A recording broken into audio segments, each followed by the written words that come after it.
25 years of quality programming. Hello, good afternoon, and welcome to the Midday News.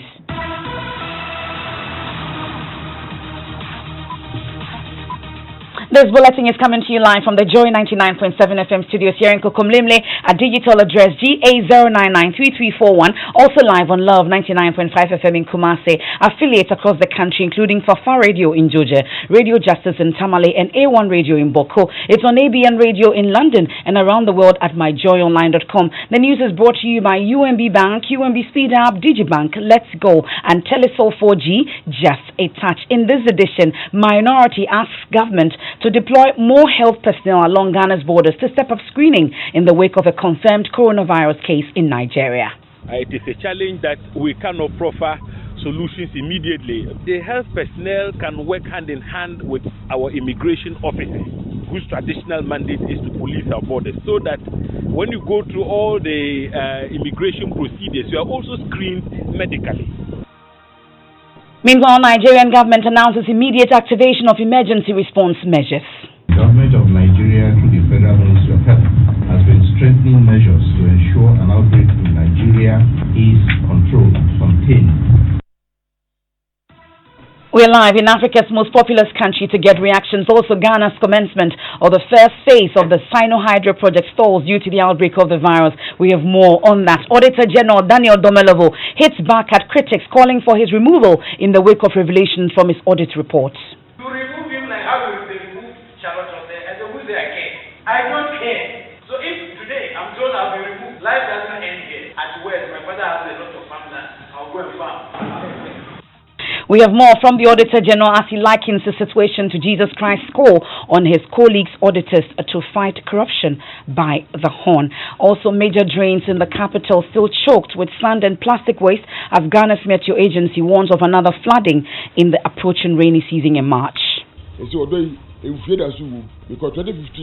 VIP say cast and 7 30 at the drive because you need to flow and come up with a cocoa a bridge in the middle and we have sports. The Black Maidens are on their way to Liberia for a World Cup qualifier, but should we be worried amidst reports of the first case of coronavirus on the continent? We'll hear from Management Committee member Nana Odro-Safo. We have all that and more here on the Midday News with me, Emefa Apawu. Details shortly.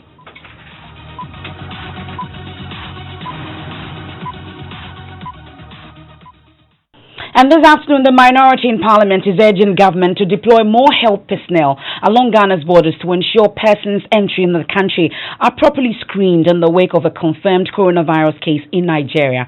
News of the first confirmed case of the COVID-19 in Africa's most populous country emerged yesterday. Nigerian authorities have urged the public to remain calm, but some people say they fear the country, which is already battling an outbreak of Lassa fever, may struggle to cope if coronavirus spreads.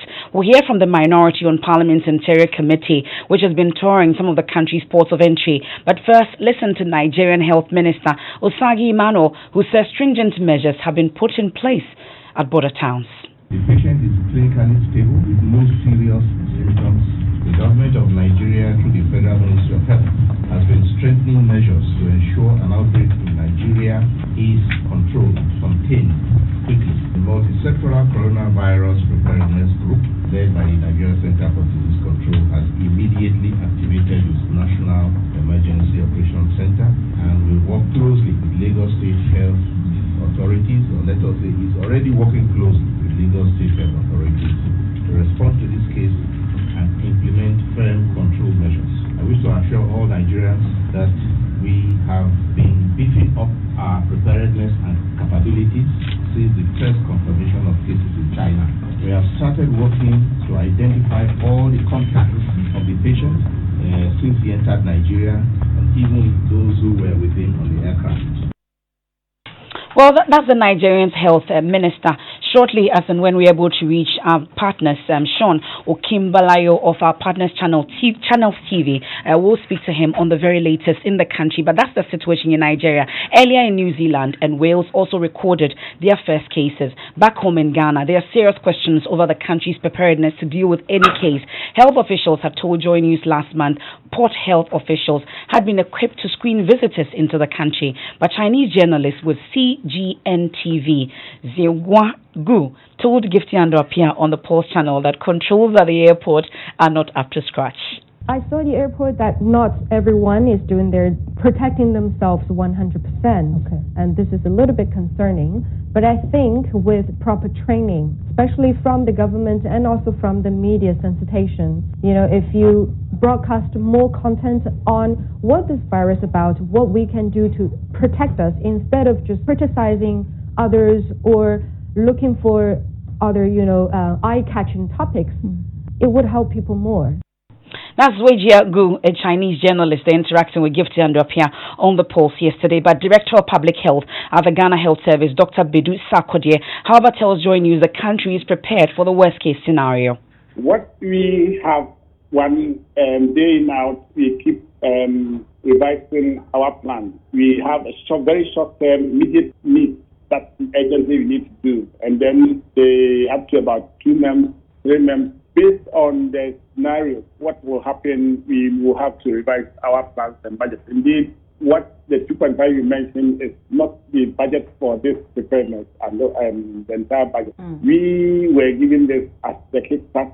We have further worked with the partners, and we are just looking and watching closely based on the observations. And I'm just sitting here in the studio with a Chinese journalist who has said that if you look at South Korea and how it happened, it looks like there have been a higher rate of death in South Korea because from her perspective, authorities did not put in the necessary interventions to stop this. What is our own position? As a country, we have to prepare for the worst and pray for the best. Meaning that whatever we are doing, we have to do best that it doesn't happen. But then should it happen, we are preparing for the scenario. That is why the plan that we have taken care of the worst case scenario. Should it happen, we should not be seen having been taken by surprise.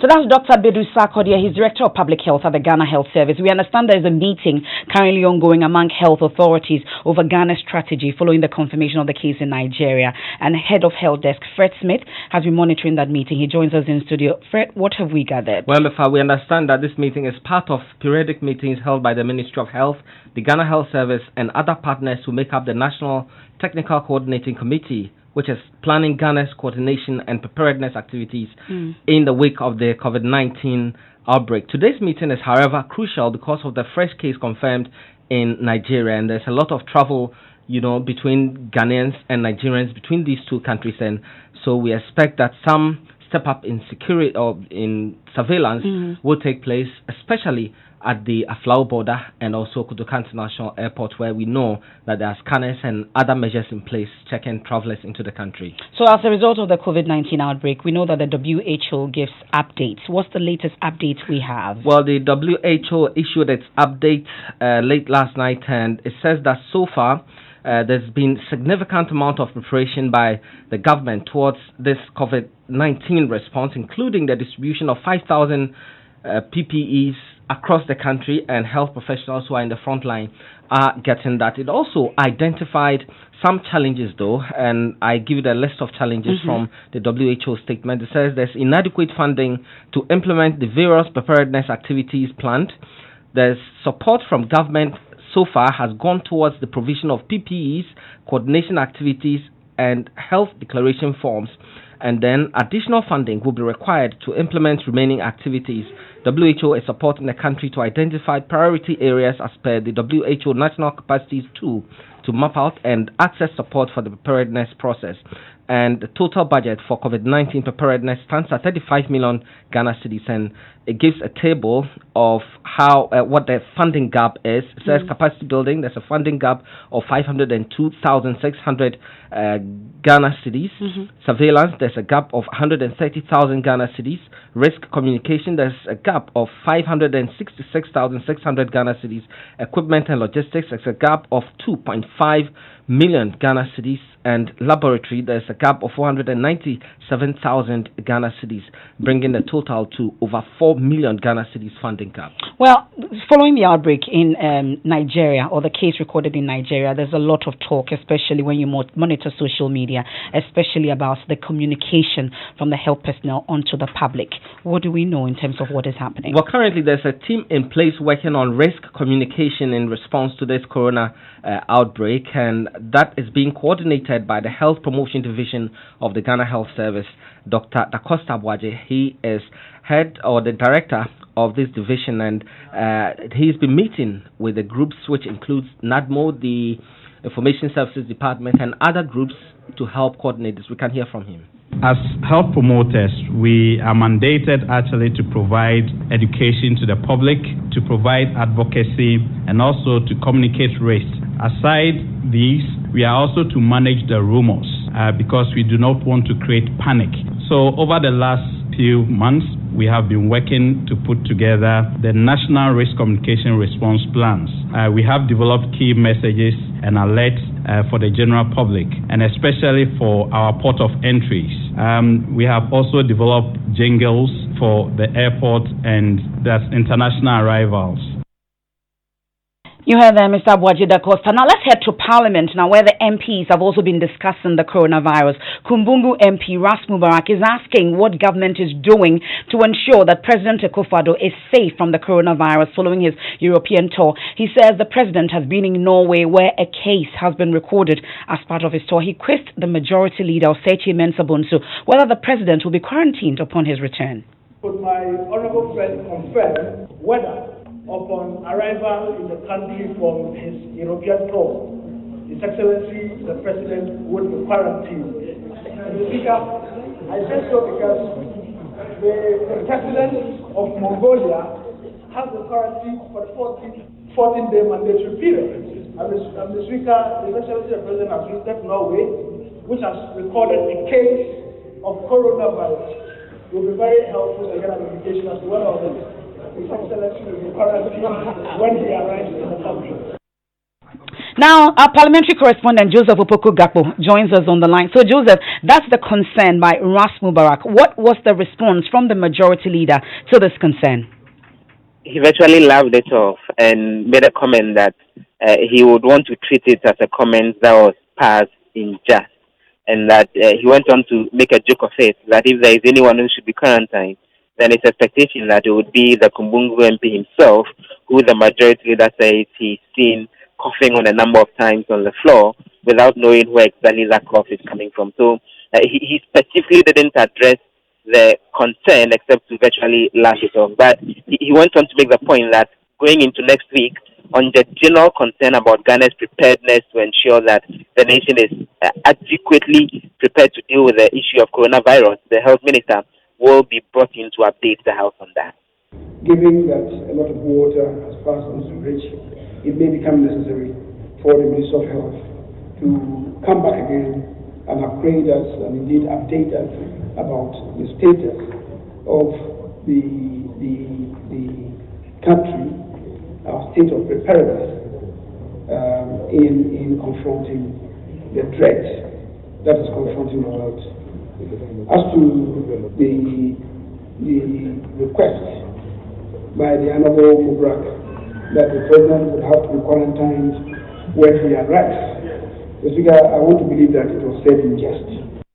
That's the majority leader, Osechi Mensah-Bonsu, and that's the talk in Parliament about whether the president should be quarantined upon his return, knowing that he's been to Norway and the case has been recorded there. Meanwhile, ranking member of the Defense and Interior Committee, James Agalga, says more resources must be allotted in the fight against the COVID-19, which is now in 50 countries. He was speaking during a tour with some journalists today. Maxwell Ogbagba is with the team. He joins us on the line. So, Maxwell, which areas did the committee go to? Well, the ranking member was actually speaking after they visited a facility which is not really connected to coronavirus, but he has been speaking to the media about what is important and what we need to do to stop this in its tracks. He says that although government has allotted monies in the fight against coronavirus, it is important that we increase the resources for the fight, especially because West African country, Nigeria, has also recorded a case. He says Nigeria is not too far from Ghana, and many people come from Nigeria to come and even trade here in this country. So it's important for us to increase, the resources. He's also calling for more health personnel to be deployed at our borders. The news that has just reached us which indicates that Nigeria has recorded its first case of coronavirus, actually now puts us on our toes. And so what that means is that a lot more is expected of us as a country to ensure that all those entering our country from Nigeria and other countries that have already recorded incidents of the coronavirus are properly screened, and where it is detected or people are diagnosed of having contracted the virus, they are placed in facilities, health facilities, where they can be given treatment, appropriate treatment, to ensure that the virus does not spread. As a country, we have a history. When Sierra Leone, Liberia had the outbreak of Ebola, Ghana became a center for the response effort to contain the Ebola virus. So with that rich experience and history, I am sure that if government puts its act together, we should be able to prevent an outbreak of the disease in this country. That's the ranking member on the Defense and Interior Committee of Parliament, James Agalga. We stay on this a while longer because the first phase of the Sino-Hydro Master Project, which seeks to address major road infrastructural challenges in the country, has been stalled due to the COVID-19 outbreak. The first phase of the project, which is to cost $646.6 million, will ensure a major facelift of roads in parts of all the 16 regions of Ghana.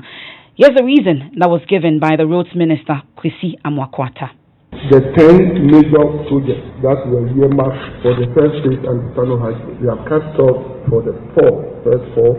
We were left with six for salt to be cut during the first quarter, but for the almighty coronavirus. But it's understandable. Officials who should have come from China to join us to perform these exercises in connection with Sino-Hydro. You know, because of the ban and the restriction of movement, everything is on course. The Sino-Hydro project absolutely on course. That does not affect the facility. Everything is on course.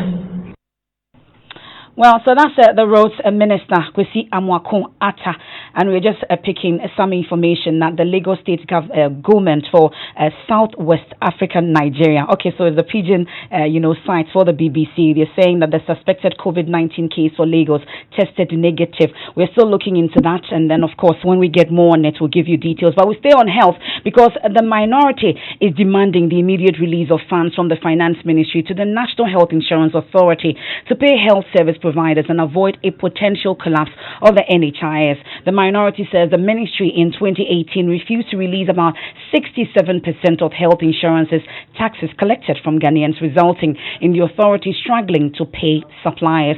Some healthcare providers earlier this week indicated electricity in their facilities have been disconnected because they can't pay bills as a result of NHIA's refusal to pay their arrears. Ranking member on the Health Committee, Kwabena Minta Akando, has been addressing the media on the issue. We are deeply concerned at the collapsing trend of the National Health Insurance Scheme as a result of the delays in releases, coupled with a drastic decrease in the releases and the capping of the fund. Government has no excuse whatsoever to delay payment for such a long period, except to say that government is hoarding the money for reasons best known to them. This is because these monies are paid upfront as National Health Insurance Levy by every customer in this country. The question is, where is the money? The Minister of Finance is hence to be blamed wholly for the collapse of the National Health Insurance Scheme, because this money, you and I, if we go to pay anything in the market, they deduct National Health Insurance Levy. So it's not as though the National Health Insurance Levy can be credited. No, we pay it upfront, just like taxes on fuel. So they collect it, and the law says that after 30 days after the collection, this money must be paid into the fund. That's the ranking member on the Health Committee, Kwabena Minta Akando. They addressing the media a while ago. You're still listening to the Midday News here on Joy 99.7 FM. Let's take a quick break. When we return, Auditor General Daniel Domelevo is hitting back at critics, calling for his removal in the wake of special audits.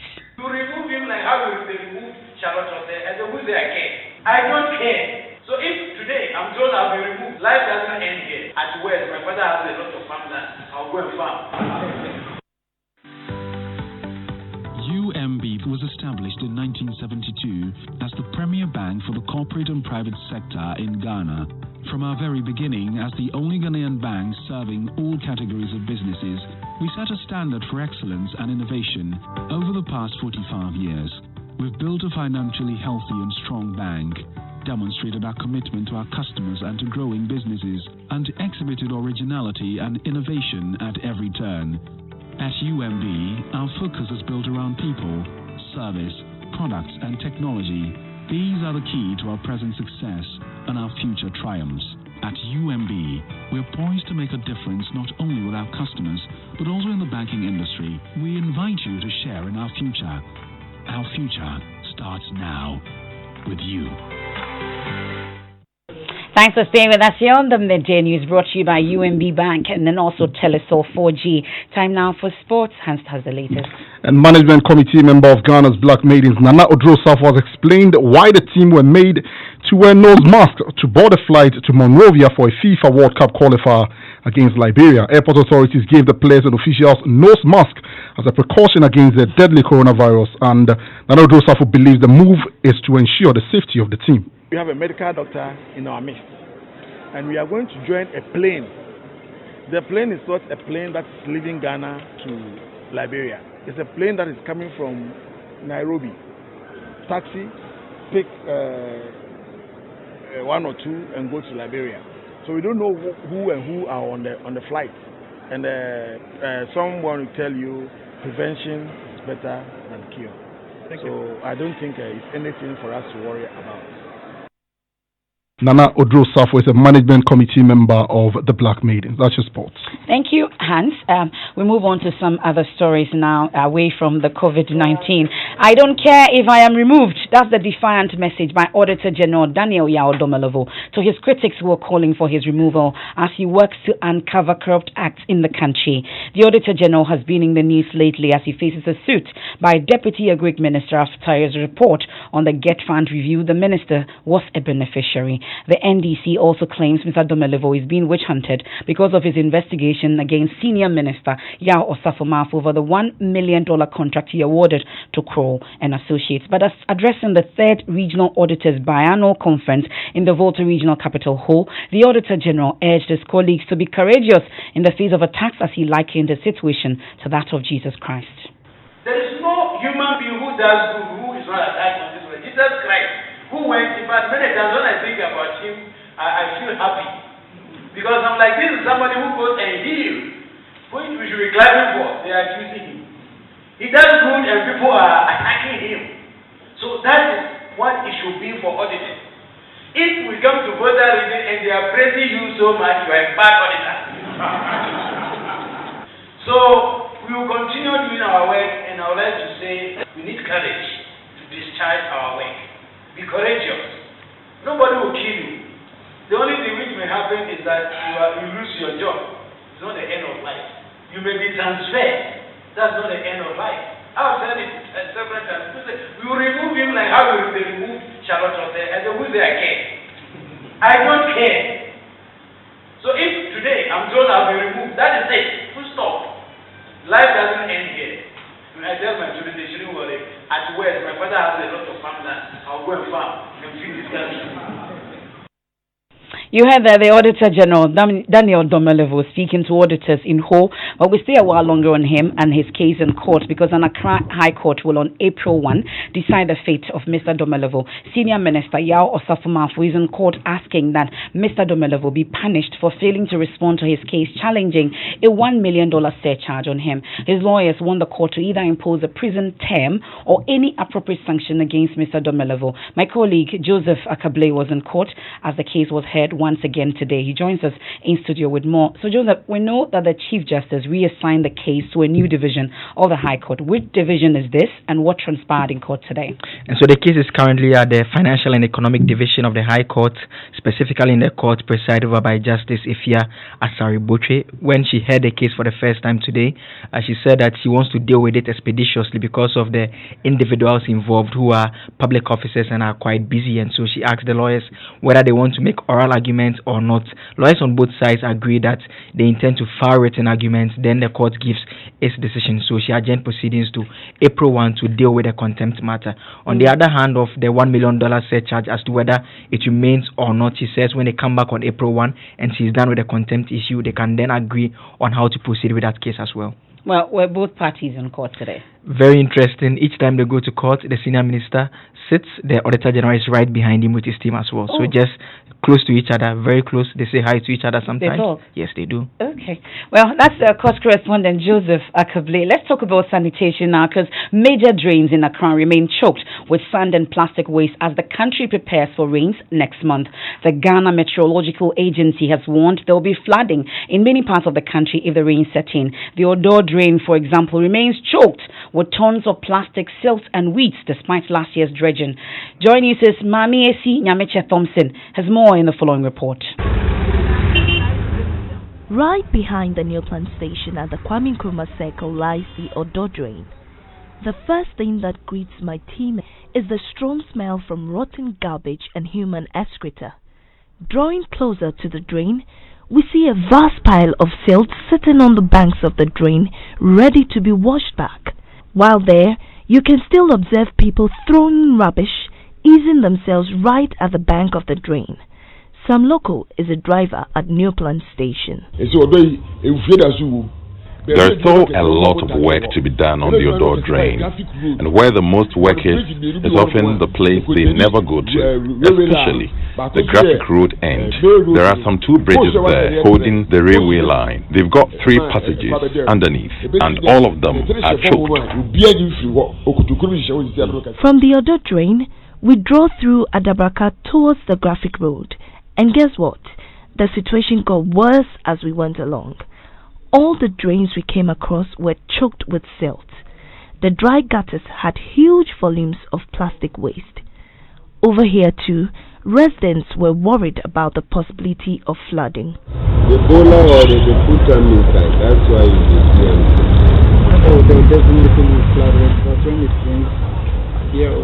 Water takes over. With the drains still choked, it appears the city of Accra must brace up for a rough rainy season characterized by a lot of flooding.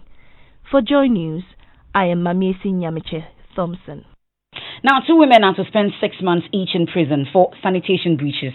They were put before court Thursday after the KMA, Love and Inshira FM Sanitation Enforcement Task Force issued summons to them for operating in filthy environments. Erastus Asaridonko has more. 8 women found cooking in a filthy environment were summoned before the Asim District Court, but they failed to show up on the first day, compelling the court to issue bench warrants for their arrest.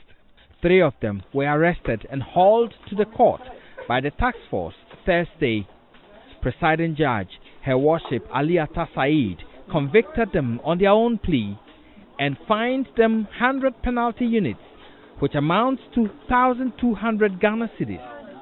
However, Akuya Frafra and Esther told the court they preferred the prison sentence because they cannot afford the fine. The judge slapped the 6-month jail term on them. Enoch Nkansa is the prosecutor. They admitted having caused the offense and that the court convicted them to a fine of 100 penalty units each. In default, they will go to prison for 6 months. 2 of them were not able to pay their fines and have been dispatched to the central prisons right now. 1 other has been granted bail with 1 surety to pay the amount on the 12th of March. That's the Erastus Asaridonko. Keep Kumasi clean. Your area could be next. Now, joining us is Upper East Regional Correspondent Albert Sore has been adjudged the Best Journalist TV category for the hashtag Hamatan Awards for Development Journalism. The award was given by Countrywise Communication and the Savannah Regional Coordinating Council. Well, Albert's stories have made impact in the Upper East region and residents there appreciate his efforts. Awal Mohammed is Executive Director of NGO Rise Ghana. The people of Upper East region value Joy News a lot. We have a lot of issues in the Upper East region, and it is Joy News that brings those issues to light. We are very proud of your colleague Albert Sore he breaks the news. You remember the issue of the testy dams, how the dams were poorly constructed. We have benefited from Joy News severally. So we see Joy as valuable partners in terms of delivering our projects. Personally, Joy has given me the opportunity to enhance my reputation as an individual. That's Mohammed Apawu. He's the Executive Director of NGO Rise Ghana. Congratulations to our Upper East Regional Correspondent, Albert. Sorry. Now, what's trending on social media? Emefa, COVID-19. So, hashtag coronavirus in Nigeria is, hugging the trend, stopping it actually. And some tweets, special head tweets at WaleShibi730 says, mark this tweet, COVID-19, first case in Nigeria might be the end of a virus as we will be the ones to find solutions to it. Hashtag coronavirus in Nigeria. And this one says, I woke up to the news that coronavirus has entered Lagos and somehow I am unshaken because poverty, malaria, hunger, Ebola have all come and gone and I am still here. No be today. Hashtag coronavirus in Nigeria. A final one by General Marcus. He said, I've been Nigeria has pastors like Pastor Craig, the Yede Post and TB Joshua. It's now time for them to do miracles for the world to see. Hashtag coronavirus in Nigeria. Nigeria never they carry last. So this one too, they are first. And that's it for the midday news here on Joy 99.7 FM. I am Emefa Apawu. Please, Dr. Mensa Otabil has living word. Do stay.